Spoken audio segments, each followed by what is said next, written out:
1절 슬프다 어찌 그리 금이 빛을 잃고 순금이 변질하였으며 성소의 돌들이 거리 어기마다 쏟아졌는고 순금에 비할 만큼 보배로운 시온의 아들들이 어찌 그리 토기장이가 만든 질항아리 같이 여김이 되었는고 들깨들도 젖을 주어 그들의 새끼를 먹이나 딸내 백성은 잔인하여 마치 광야의 타조 같도다.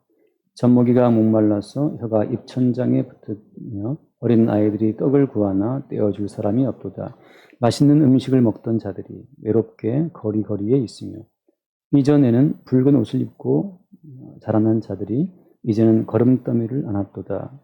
전에 소돔이 사람의 손을 대지 아니하였는데도 순식간에 무너지더니 이제는 딸라 백성의 죄가 소돔의 죄악보다 무겁도다.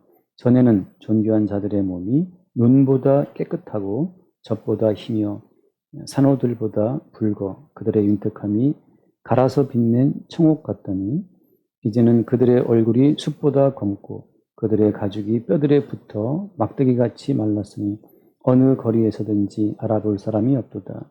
칼에 죽은 자들이 추려 죽은 자들보다 나음은 토지 소산이 끊어지므로 그들은 찔림받은 자들처럼 점점 쇠약하여 가미로다. 달라 백성이 명령할 때에 자비로운 부녀들이 자기들의 손으로 자기들의 자녀들을 삶아 먹었도다. 아멘. 예루살렘의 그 영광이 완전 빛을 잃고 얼마나 비참하게 멸망했는가 그 참상을 말씀해 주고 있습니다. 이러한 정말 끔찍한 참상, 비참한 모습을 우리가 보게 되면 1차적으로 나오는 것은 과연 하나님이 계신가 이런 하나님을 향한 어떤 원망이 나오기가 쉽죠. 우리 인간은 몸중심이기 때문에 내가 여기 있다. 여기 있는 나의 생존을 가장 중시하는 것이 인간의 어떤 본능이죠. 본성이죠. 3일을 굶으면 담을 엎는다. 그런 말이 있지 않습니까? 사람이 3일 동안 굶으면 도덕이니 뭐 체면 다 잊어버리고 일단 생존 본능이니까 담탈하러 가서 먹을 거 훔쳐온다는 그런 말이 있는데 그런 것처럼 오늘 말씀을 보면 참 너무 끔찍한 그 멸망의 그 어떤 묘사들이 잘 되어 있습니다. 끝에 나와 있는 그 10절 말씀이 정말 저는 예전에 처음 성경을 제가 볼 때 너무 놀라서 이렇게 끔찍한 이야기가 성경에 있는가 했던 기억이 나요. 그 딸 내 백성이 멸망할 때 자비로운 부녀들이 그 자기들의 손으로 자기들의 자녀들을 삼아먹었다. 이 말씀. 악독한 부녀들이 자기들의 아이를 삼아먹었습니까? 아니에요. 뭐라고 되어 있어요? 자비로운 부녀들이 참 어떤 그 측은지심이 많고 동정심이 많고 그 아이들을 사랑하는 정말 그 자애로운 그 엄마들이 자기들이 낳은 아이들을 삶아먹었다는 거죠. 그만큼 우리 인간의 어떤 자비로움, 우리 인간의 동정심, 우리 인간의 윤리의식 이것이 아무것도 아니라는 사실을 성경은 계속 고발합니다. 너희들이 자녀를 사랑한다? 그것은 주님께서 자녀들을 사랑할 수 있을 만큼 모든 조건들을 구비해 주셨기 때문에 가능한 일이었다는 사실을 계속 말씀해 주고 있는 거죠. 그래서 오늘 말씀에 보면은 예를 들어 그 7절 예를 들면 어디입니까? 그렇죠. 그러니까 전과 이제를 비교하지 않습니까? 그러니까는 5절 말씀에 보면은 맛있는 음식을 먹던 자들이 외롭게 거리거리에 있다. 그죠? 전에는 맛있는 음식을 먹었는데 지금은 다 외롭게 거리거리에 사람들이 있고 이전에는 붉은 옷을 입고 자라나는 자들이 그러니까 옛날에 이전에는 그 붉은 옷을 입고 좋은 옷을 입고 자라나는 자들이 지금은 거름더미를 안고 있단 말이죠. 그러니까 그 이전에 그 아름다운 옷을 입고 맛있는 음식을 먹고 말이죠. 이 카페 저 카페 다니면서 이 커피가 맛있네 저 커피가 맛있네 그렇게 다른 그 모든 날들이 사실은 뭐였어요? 사실은 다 그것이 우리 주님의 엄청난 사랑, 엄청난 주님의 은총으로 말미암아 가능했었다라는 것을 이제는 어때? 이제는 거름더미를 안고 보니까 이제는 아이들을 삶아 먹지 않으면 내가 죽게 생겼다고 하는 그 절박한 상황 속에서 정말 인륜을 저버리고 내 아이들을 삶아 먹는 그 상황에 들어가 보니까 이제 알겠는 거죠. 그러니까 우리 여러분 인간의 도덕, 양심 그 허상을 우리가 믿어서는 안 됩니다.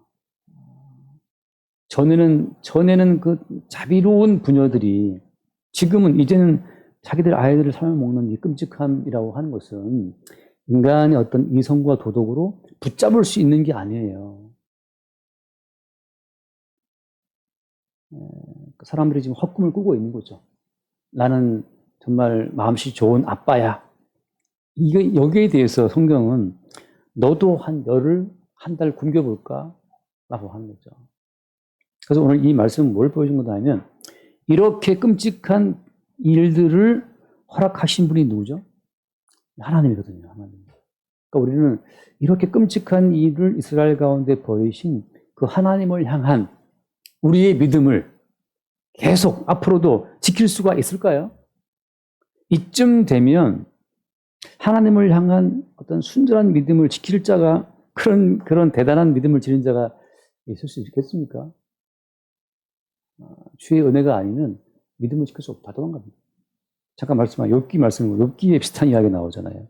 우리가 다 알다시피 욥기 2장 말씀을 보면 욥에게 엄청난 환란이 닥쳐서 10명의 아이들 다 죽었잖아요. 하루아침에. 자식들 다 죽고 재산 다 날아가고 집에 있던 그 많던 가축들, 양떼들 뭐 다 빼앗기고 그리고 욥의 몸 자체는 또 심각한 상처가 병이 왔었잖아요. 그럴 때 욥기 2장 7절 말씀 욥기 2장 7절 사탄이 이에 여호와 앞에서 물러가서 욥을 쳐서 그의 발바닥에서 정수리까지 종기가 나게 한지라 욥이 제 가운데 앉아서 질그릇 조각을 가져다가 몸을 긁고 있더니 9절 말씀이죠. 그의 아내가 그에게 이르되 당신이 그래도 자기의 온전함을 굳게 지키느냐 하나님을 욕하고 죽으라. 이게 자식들 다 죽고 재산 다 날아가고 내 몸이 병들었다라고 하게 되면 그 아내가 욥에게 말하죠. 야, 그래도 하나님 믿을래? 이 바보 멍청아. 이렇게 우리 가족을 괴롭히고 우리 아이들 다 죽이고 말이죠. 이렇게 당신 몸을 아프게 한 그 하나님이 무슨 하나님이냐. 차라리 하나님을 욕하고 죽어라 이 인간아 하고 이제 그 순전한 믿음이라고 하는 것에 어떤 헛됨을 그 아내가 지금 도전하고 있는 거죠. 10절 그가 이르되 그대의 말이 한 어리석은 여자의 말 같도다. 우리가 하나님께 복을 받았은즉 화도 받지 아니하겠느냐 하고 이 모든 일에 욥이 입술로 범죄하지 아니하니라. 여기까지 보면 욥이 입술로는 범죄하지 않았지만 어때요? 마음으로는 이미 범죄했습니다. 마음에서는 하나님 왜 나에게 이런 일이 영어로 why me? 왜 나에게 이런 일이 벌어지게 하는 겁니까? 라고 욥이 그 뒤에 부분 나오지만 이 욥기 긴 장에 그 욥의 그 억울함의 그 항변이 가득합니다. 왜 나에게 이런 고통을 줍니까? 내가 하나님께 못한 게 뭐가 있냐 말이죠. 하나님께 내가 뭐 번제를 안 드렸습니까? 내가 하나님 보시기에 어떤 범죄를 크게 저지르고 있습니까? 하고 계속 욥이 항변하는 이야기로 가잖아요. 이미 욥은 마음으로부터는 이미 하나님을 향한 믿음에 대해서 심각한 상처를 받고 있는 거죠. 우리는 어떻습니까? 욥의 가정을 박살내게 하신 하나님 앞에 욥은 이제 입술로 막는 어떤 정절을 지키고 있잖아요. 욥의 부인은 이미 나가 떨어졌고 우리 같으면 어떨까요? 우리 같으면 뭐 글쎄 애들이 안 죽어도 조금 상처만 나도 이제 뭐 와이미 할 것이고 그래서 뭐 종기기 좀 조금 아파도 뭐 아이고 이제 원망할 수가 있는데 예레미야는 지금 전체 이스라엘을 대표하는 입장에서 그 예루살렘의 그 참상 앞에서 있지만 이 예레미야도 정말 할 말이 없는 거죠. 하나님이 이렇게 끔찍하게 예루살렘을 파괴할 수가 있나? 그렇잖아요. 그동안 믿어왔던 민족인데 이렇게까지 예루살렘을 비참하게 만드실 이유가 어디에 있어요? 우리는 이런 말씀을 통해서 하나님이 의도하시는, 하나님이 우리에게 요구하시는 어떤 그 사랑의 순전함을 우리가 볼 수 있어야 됩니다. 무슨 말인가 하면 지금 이런 이야기를 쭉 보면서 참 비참하다. 이렇게 본다는 자체가 지금 이 만물에 대한 어떤 우리의 그 주인 의식이 있기 때문이거든요. 다시 말해서 예루살렘은 누구 겁니까? 예루살렘은 이스라엘 백성들 겁니까? 아니잖아요. 하나님 거잖아요. 주신 거잖아요. 자식은 누구 거예요? 자식은 원래 우리 겁니까? 주신 거거든요. 좋은 의복은 원래 우리 겁니까? 주신 거죠. 맛있는 음식 원래 우리 겁니까? 주신 거예요.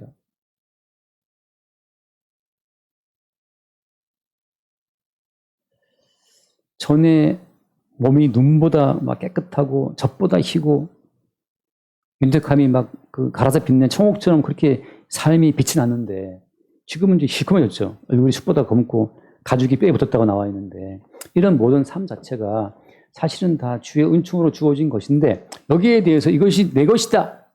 이것은 내 인생이고 이것은 내 돈이고 이것은 내 가족이고 라고 내가 거기에 대한 주도권을 주장하는 그때부터 이스라엘은 타락한 것이고 그때부터 이미 이스라엘의 멸망은 예비되어 있는 거예요. 사랑이라는 것은 마지막에 가면 나를 잃어버리는 거거든요. 그래서 사랑의 샘플은 어디 있어요?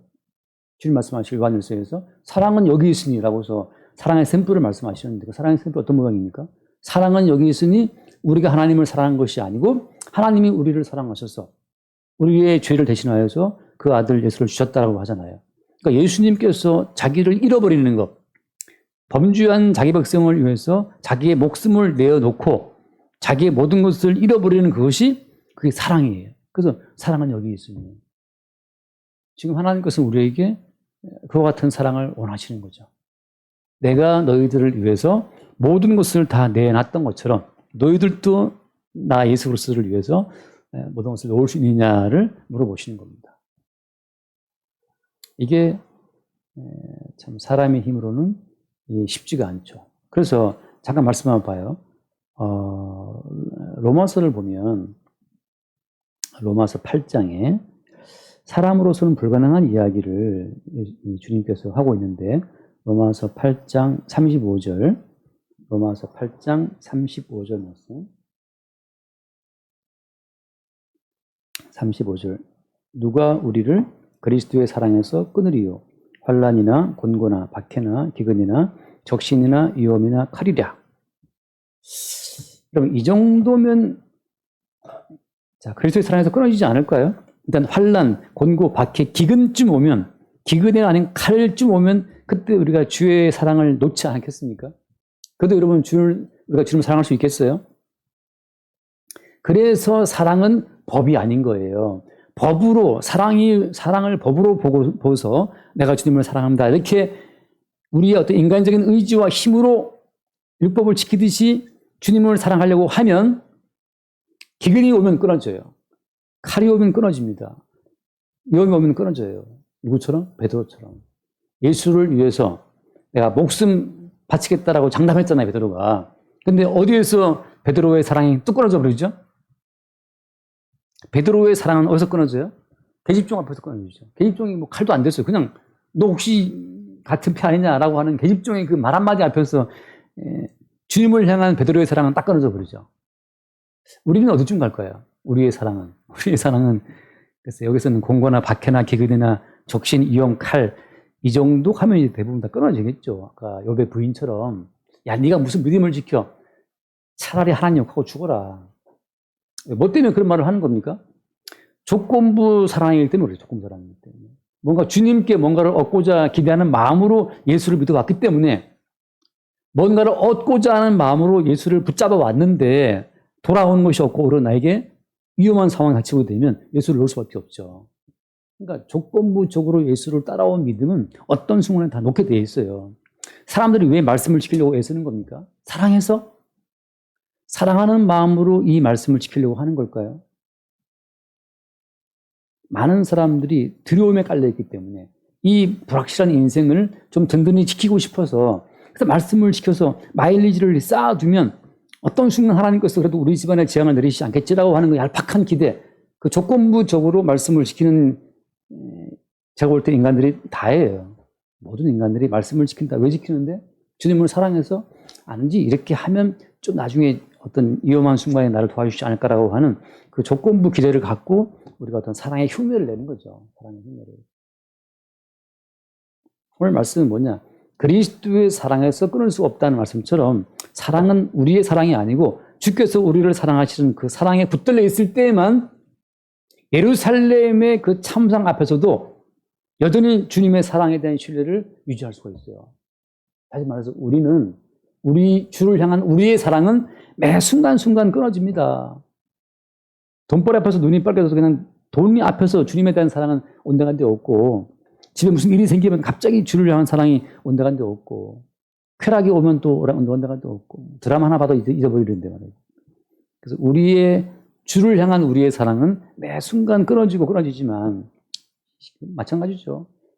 주를 향한 우리의 사랑은 욥의 어떤 그런 끔찍한 상황 앞에서 욥의 부인처럼 차라리 오망하고 죽어라, 그런 말 나오는 게 자연스럽죠. 그런 인간에게 주께서 뭘 기대하시겠습니까? 그래서 여러분, 주님은 우리에 대해서 기대하지 않아요. 주께서 우리를 향해 기대하지 않으시기 때문에 주님이 친히 자기의 목숨을 십자가에서 우리를 위해서 내던지신 겁니다.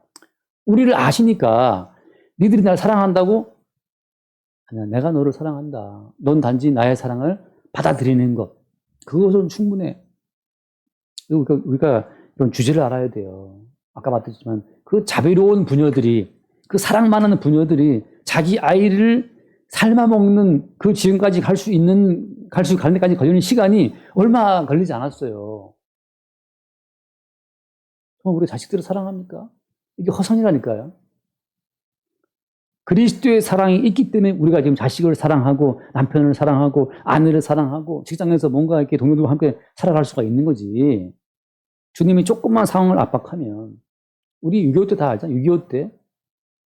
6.25 때 뭐 여순, 순천, 반란 사건 다 보면 다 나오지만 경찰관, 공무원, 식구들을 누가 죽이도록 다 고발했어요.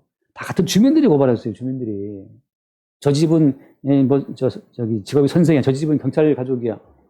같은 동네 사람들의 고발로 다 죽임을 당한 거예요. 그 동네에서.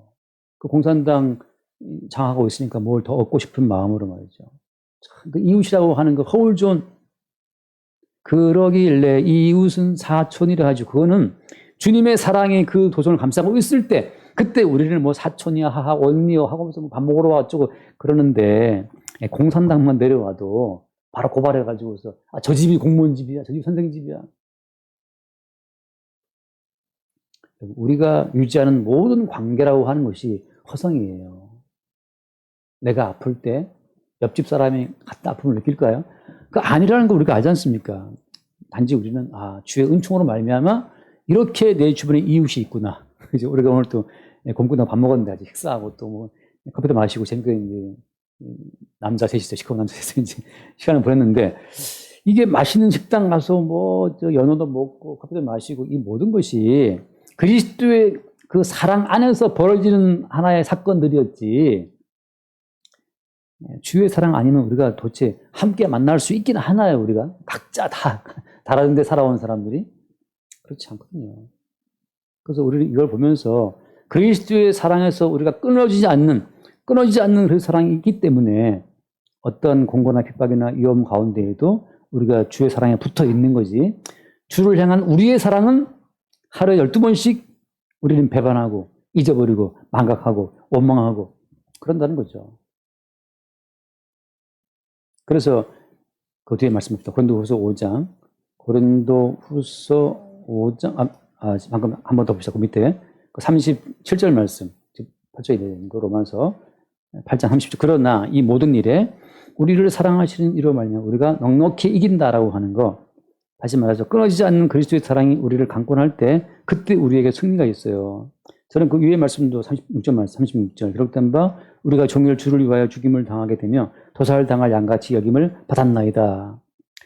도살당할 양이라고 하는 그 처지, 그 상황에 우리가 아직 들어가보진 않았지만 성경에 나와 있는 무수히 많은 사건 속에서 우리는 그것을 생각해 볼 수가 있죠.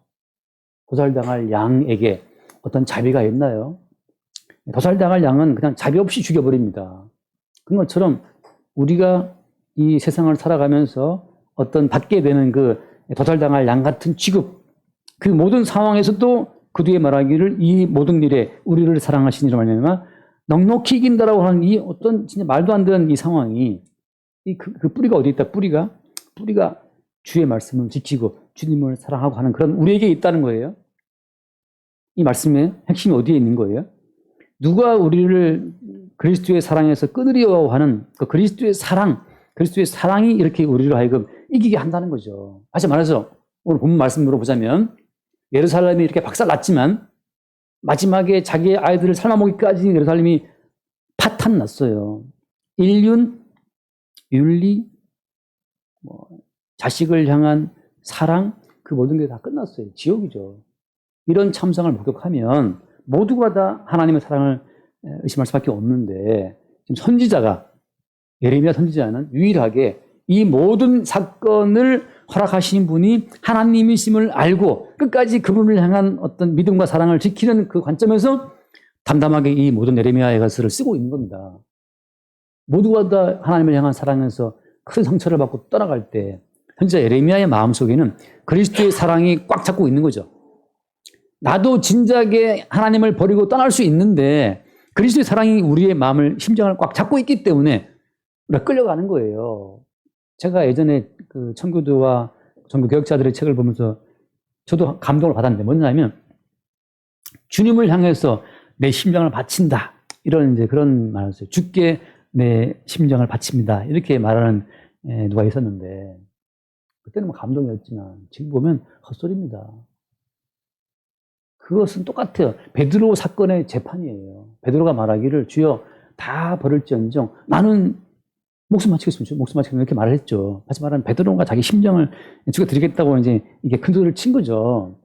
주께서 어떻게 하십니까? 주께서 입 닥쳐. 네가 뭘 나를 위해 목숨 바쳐. 오늘 밤 나를 3번 부인할 거야 하고, 주님은 우리의 사랑 믿지 않아요. 믿지 않기 때문에 어때요? 그리스도의 사랑이 우리를 꽉 잡는 거. 하지만 우리의 심장을 잡고 있는 분이 주님이에요. 나도 주를 부인하고 떠나고 싶지만 그리스도의 사랑이 우리의 심장을 움켜쥐고 따라와 말이죠. 하나님, 이렇게 예루살렘을 박살낼 수 있습니까? 이 꼬라지 좀 보라고 말이죠. 어떻게 인류의 마지막 끈이 자식을 향한 부모의 사랑인데 어떻게 자기 아이들을 쌀만 먹을 수 있어요? 이게 말 됩니까? 하나님, 이런 비참한 상황을 꼭 이 땅 약속의 도성 예루살렘 성에 발생을 시켜야만 됩니까? 라고 해서 따지고 싶은 마음이 올라오는데 그리스도의 사랑이 예레미야의 심장을 움켜쥐고 따라오게 하는 거예요. 누가 자기의 순전함을 지킬 수 있습니까? 도대체 인간들이 자기의 가능성을 믿고 주님을 사랑합니다? 안 믿어요, 주님. 그래서 베드로도 끝내 필레오라고 하는 단어로 내가 주님을 사랑하는 줄을 주님이 아십니다. 내 깐에는 사랑한다고 하지만 나도 내 사랑을 못 믿습니다 하고 자신에 대한 어떤 믿음까지 다 버릴 때, 그게 성도의 자유예요.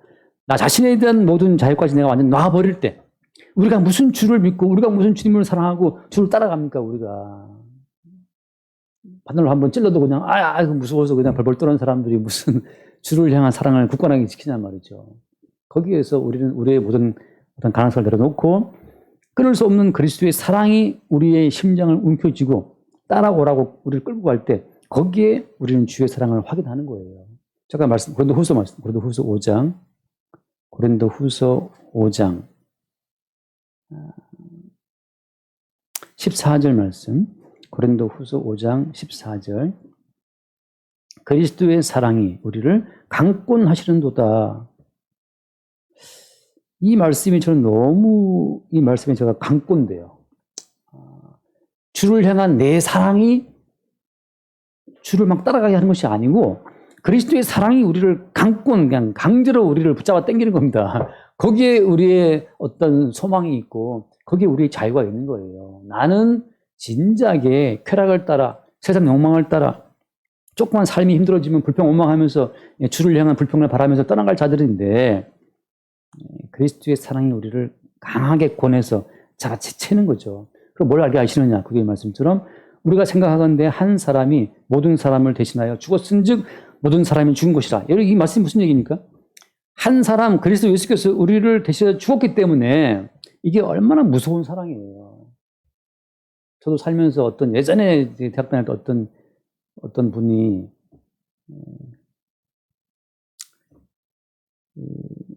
제가 그분의 사랑을 제가 받아주지도 않아갖고, 사랑 아니고 이게 안아가지고 그분이 머리를 깎고 산에를 들어가려고 하는 그 와중에 이제 그 목사님이 말렸더라고요.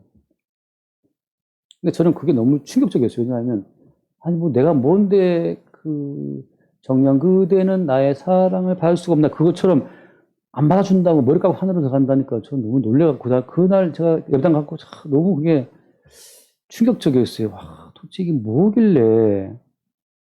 근데 나중에 제가 생각해 보니까 사랑을 위해서 머리 깎고 산으로 간다는 여자도 있는데 우리 예수님은 어때요? 사랑을 위해서 자기의 목숨을 바친 거예요. 이게 얼마나 무서운 사랑이에요. 사랑은 죽음보다 강하다는 말씀이 아가서에 있는데 우리 주님께서는 야, 나 너 사랑한다. 나 너 건지기 위해서 목숨 버린다. 머리 밀리고 비군이 되겠다는 게 아니고 그것도 무서운데 저는 정말 무서웠어요, 그날. 그 어떤 뭐랄까, 그 충격받고 커서 한 2, 3일 동안 진짜 제가 옆에 가만히 앉아 있었어요. 이게 도대체 뭐지, 이게? 근데 그리스도의 사랑은 더 무섭죠. 근데 목숨 바친 사랑이 호락호락 우리를 놔두겠어요, 우리를? 내가, 아이, 주님 싫어. 도망간다고 해서 주님께서 호락호락 놔주겠습니까? 요나가 배짱 좋게 주님 얼굴 피해 도망갔지만 주님이 그거 놔줘요. 따라가서 풍랑 보내고 거의 배를 깰 지경까지 되니까 드디어 요나를 바다 던지고 말이죠. 물고기 주변에 받아서 그냥 캐쳐하시고 다 주님이 하시는 일이라고요. 여러분, 우리의 사랑을 믿지 마세요. 우리 사랑은 그녀를 믿지 마세요. 그 영화 제목처럼 우리의 사랑은 진짜 아침 안개 같은 거예요. 굉장히 주를 사랑해서 예전에 동영주 찬양할 때 기타 치고 눈 감고 심취해 부를 때 제가 너무 은혜 받았어요, 그때. 참 형제가 너무 근데 그 사랑한다고 막 기타 치고 눈 감고 그러던 형제가 오늘 갑자기 오늘 보니까 이상한 행동을 하면서 저 형제 왜 저러지? 우리의 사랑은 아침 안개 같아요. 그래서 막 정말 사랑하는 것 같지만 햇빛 뜨거워지면 다 날아가 버립니다. 근데 누구는 포기 안 해요? 우리를 위해서 목숨 바친 한 사람이 모든 사람을 대신하여 죽었은즉, 야, 이게 정말 죽음 같은 사랑이죠. 내가 널 대신해 죽는다. 이 죽음으로 우리를 향한 사랑을 보이신 그 주님이 우리를 순순히 나 죽였냐고. 다시스로 도망가면 주님께서 아이고 쟤 도망갔네 안 따라오겠어요. 걱정하지 마세요. 그러니까 본인이 믿어보겠다고 설쳐봤자 안개를 붙잡을 수 있냐 말이죠. 안개는 옛날 서해안국수로 서해대교에 처음 들어서 갔는데 진짜 앞이 안 보이더라고. 안개가 너무 작고요. 서해대교 가본 적이 있으시죠? 근데 돌아오는 길에 보니까 도대체 안개 어디 가는지 보이지도 않아요.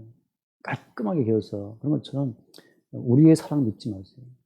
근데 우리는 뭘 믿는 겁니까? 주님, 제가 비록 치매가 와서 예수를 모른다 한 그 순간에도 주님은 우리를 대신에 목숨을 바치신 분이기 때문에 여전히 우리를 꽉 잡고 계심을 나는 믿습니다.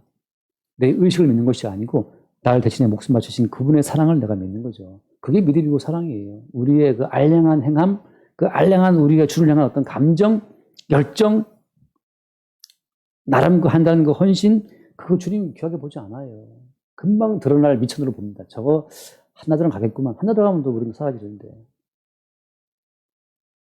15절.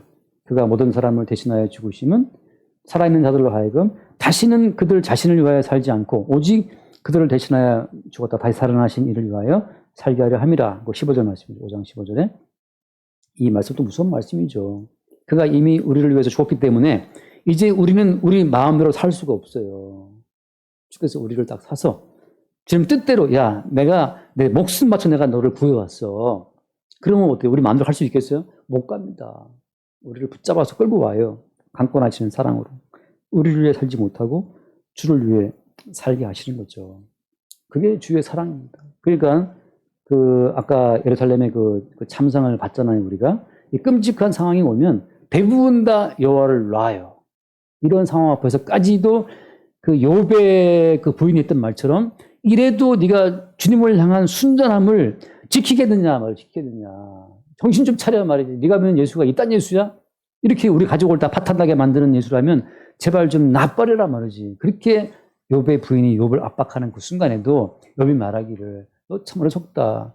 우리가 주를 위해서 그동안 받았던 복이 있기 때문에 환난도 받는 것이다. 라는 이 욥이 입술로 지키는 어떤 순전함. 그거 대단한 거죠. 그러나 이 마음속에 이미 불을 끓고 있어요. 흥분할 거리가 넘쳐흐르고 있단 말이죠. 이 상황에서 선지자 예레미야의 심장을 주님이 꽉 붙잡고 주님이 행하신 이 모든 일에 다만 저는 아멘할 뿐입니다. 아멘. 주님이 행하시는 그 모든 일에 다만 우리는 아멘할 뿐이죠. 이 끔찍한 상황 앞에서도 아멘할 뿐입니다. 제가 어제 뉴스를 보는데 뉴스 앞에서 제가 바로 그걸 공유했어요. 우리 아이들한테. 그 어디 관악구 무슨 동입니까? 그거 새 모녀가 사는 거기 반지하에 물 들어가고 예, 죽었잖아요. 신림동, 예, 관악구 신림동에. 저는 그게 처음에 좀 납득이 안 갔어요. 어떻게 아니 왜 그걸 못 나왔지 그 문을? 근데 워낙 갑자기 물이 차오르고 반지하다 보니까 현관문이 열리지 않았던 그 수압 때문에 3시간 만에 기어이 방범창 뜯고 오게 했는데 이미 다 죽었잖아요. 야, 도대체 그 물이 차오를 때 그 40대 뭐 그 엄마랑 그 딸하고 말이죠. 무슨 또 활동 시체인가 뭐 그 세 여자의 그 시체를 이제 거졌다는 그 말을 뉴스를 보면서 어떻게 이런 일이 있을 수가 있지? 119가 출동했는데 불구하고 그 방범창을 못 뜯어갖고 119차가 비 때문에 그걸 빨리빨리 진행을 못하고 여러 가지 이유들이 많이 있지만 도대체 21세기 대한민국의 그 반지하에 갇혀서 물에 빠져 죽고 있는 그걸 하나 못 구하냐? 그 2, 3, 4층은 사람들은 뭐 했을까? 그래서 막 5만 가지 들면서 안타깝더라고요. 그런데 제가 그날 뉴스를 잠시 가만히 묵상하다 보니까는 이 모든 일을 허락하신 분이 그 주님이고 사실 노아 홍수가 와서 다 죽여버려도 할 말이 없잖아요. 모든 게 주님 건데. 마치 우리가 이 지구상에 어떤 지분이 있는 것처럼 생각하니까 자꾸만 거기 뭐 아쉽다, 아깝다, 뭐 분노한다 그러는데 야, 애초부터 네 목숨은 네 것이 아니었어. 모든 것은 주님 거잖아요. 근데 우리는 거기에 대해서 마치 우리가 우리 인생의 주인이고 우리가 마치 무슨 서울의 주인인 것처럼 우리가 자꾸 무슨 할 말이 많다는 거죠. 근데 노아 홍수를 생각하면 다 죽어 마땅하다는 것. 오늘 말씀 결론은 바로 무엇이냐. 그래서 결국은 이렇게 예루살렘을 주님이 완전히 그 모든 마지막 남은 인륜까지 다 끊어버리고 박살을 내신 것처럼 그것이 하나님께서 바라보시는 이 세상의 진면목이라고 하는 거예요. 이거 무슨 말인지 알아들으실 수 있겠죠, 그죠? 지금 우리가 최소한의 인륜을 붙잡고 가족끼리 사랑하며 살아간다, 뭐 교회 목사님과 교회들끼리 서로 이렇게 사랑을 주고받는다, 이 모든 것이, 이 최소한의 모든 관계 자체가 이것이 십자가에 대신 죽으신 예수의 은총에 근거한 관계성이라는 사실을 우리가 이 말씀을 보면서 깨달을 수 있어야 됩니다. 우리가 잘나서 이 관계를 유지하고 살아가는 것은 전혀 없어요. 주님이 정말 식량대란 오게 하면 무슨 일이 벌어질지 아무도 알 수 없습니다. 그래서 우리는 이런 말씀을 대하면서 현재 내가 살아가는 이 모든 삶 속에 내가 사랑하고 내가 기댈 만한 요소는 아무도 없다는 사실을 볼 수 있어야 돼요. 그래서 하나님께서는 우리가 사랑하고 기댈 만한 모든 대상을 다 때려 부수는 거예요. 그렇게 아이들을 사랑한다 했지만 결국은 그걸 잡아먹게 되는 상황까지 가게 되면 우리의 사랑이라는 것이 무슨 의미가 있나. 그래서 마지막에는 한번 말씀을 보시죠. 요한복음 12장 25절. 요한복음 12장 25절 말씀. 요한복음 12장 25절. 자기의 생명을 사랑하는 자는 잃어버릴 것이요. 이 세상에서 자기의 생명을 미워하는 자는 영생하도록 보존하리라. 그러면 자기의 생명을 미워하는 자가 영생을 얻습니다. 무슨 말입니까? 우리가 사랑하는 대상은 이 땅에 아무것도 없어요. 주님께서는 내가 부모를 사랑하면 부모를 깨버립니다. 아까 말씀드렸죠. 자식을 사랑하잖아요. 자식을 잡아먹는 상황까지 가게 한다는 거죠. 자, 여러분, 우리가 오해하시면 안 됩니다. 우리가 자식을 살아먹지 않다 하더라도 오늘 말씀을 통해서 보게 되면 하나님이 우리의 상황을 좀만 압박하면 어때요? 우리는 자식을 살아먹는 상황까지 가는 존재라는 사실, 그 우리의 실상을 지금 주님께서 미리 확인을 시키시는 거예요. 너희들 뭐 고상한 척 하지 마. 내가 너희를 좀만 세게 압박하면 너희들 자식까지 요리해서 먹을 인간들이야. 그걸 좀 예루살렘의 패망을 보면서 깨달으란 말이죠. 이런 존재들이 무슨 말씀을 지켜서 주를 기쁘시게 합니까? 제가 제일 화가 나는 건 그런 거예요. 여전히 자기의 어떤 존재에 대한 가능성을 붙잡고 있는 것. 마치 본인이 뭐 선한 사람인 것처럼, 의로운 사람인 것처럼, 좀만 주님이 내려누르면 자식을 끓여먹을 존재들이 도대체 뭘 본인이 대단한 거 선함이 있다고 그걸로서 말씀을 지켜서 기쁘시게 합니다. 그 안개 같은 자기의 그 의로움을 믿고 있는지. 여기 말씀이 뭐라고 합니까? 자기의 생명을 미워하는 자. 왜 미워하는 거예요? 주님이 우리를 좀만 압박하면 자식까지 요리해 먹을 존재가 우리라는 사실을 볼 때 우리가 얼마나 미워요. 우리라는 존재가 내 살기 위해서라면 저놈을 내가 죽여서라도 내 나를 챙기겠다고 하는 이 이기적인 본능이 지금 끓고 있는데 그걸 본 사람마다 자기를 뭐 믿고 기대고 의지할 수 있겠습니까? 주님이 좀 상황을 좀 풀어주니까 돈 좀 벌게 해주고 주 5일 근무하게 해주고 주일날 좀 여유를 주니까 교회 나와서 뭐 말씀 지키는 것처럼 보이는 거죠. 그저 생활을 압박해버리면 돈 벌어 나가기 바쁜 인간들이 뭐 본인들의 믿음이 좋은 것처럼 그게 아니라는 거예요. 그래서 아까 봤던 말씀처럼 전에는 그 좋은 옷을 입고 볼이 그냥 빨갛게 되면 산호처럼 빛이 나고 말이죠. 그랬던 인간들이 좀만 주님이 압박하시니까 이제 다 잃어버리고 걸음더미를 끌어안고 있잖아요. 우리 본인의 가능성에 희망을 두고 있는 그 모든 자기의 실상을 볼 때마다 우리가 나는 이런 존재였구나 하고 자기를 미워하는 자들, 주님, 왜 주님이 나를 따라오는 자기를 부인하고 자기 십자가를 지고 따라오라 말씀하셨는지를 알겠습니다 하고 우리의 모든 가능성에 대한 것을 버리고 부인할 때마다 그때 이 말씀이 이루어지는 거죠. 자기를 미워하는 자는 영생하도록 포장한다. 자기 생명을 사랑하는 자 잃어버린다. 도대체 사랑하는 것이 뭐가 있어 우리 안에? 아무것도 없어요. 주님께서 허락하시니까 그저 어떻게 예쁘게 살아가는 것처럼 보이는 거죠. 그래서 오늘 말씀 예레미야 이 에가서에서 이 끝까지 믿음의 신실함을 지킨 예레미야 선지자의 이 어떤 성실함 그리고 그가 남긴 이 모든 증언이라고 하는 것은 그리스도의 사랑이 예레미야의 심정을 꽉 움켜쥐고 너는 나를 따라오라고 잡아 끌었기 때문에 예레미야가 끌려와서 이렇게까지 믿음을 지키고 예레미야 에가를 남기면서 우리에게 오늘날 인간의 실상을 아주 그냥 자세히 보여주고 있잖아요. 인간의 실상을. 시간이 갔으니까 여기까지 하겠습니다. 그래서 날마다 우리가 이런 말씀을 대하면서 우리의 실상을 볼 수 있게 되길 바라고 이런 자들을 대신해서 목숨 바치신 거짓말 무시무시한 주님의 사랑 그 사랑이 나를 찾고 있구나. 그것이 우리의 어떤 소망이 되고 또 믿음이 될 수 있기를 바랍니다. 기도하겠습니다. 주님 감사합니다. 예루살렘의 이 비참한 모습을 이 자세한 묘사를 우리가 보면서 이런 모습이 바로 우리가 받아야 될 형벌의 모습인 것을 오늘 주 앞에 고백합니다. 이러한 형벌을 받아도 마땅한 자들이 오늘 이처럼 풍족한 삶을 누리며 주 앞에 나올 수 있는 것은 우리의 어떠함 때문이 아니라 목숨 바쳐 우리를 사랑하신 주님의 사랑 때문임을 주여 매 순간 새롭게 보게 하여 주옵소서. 우리 주 예수 이름을 기도드립니다. 아멘.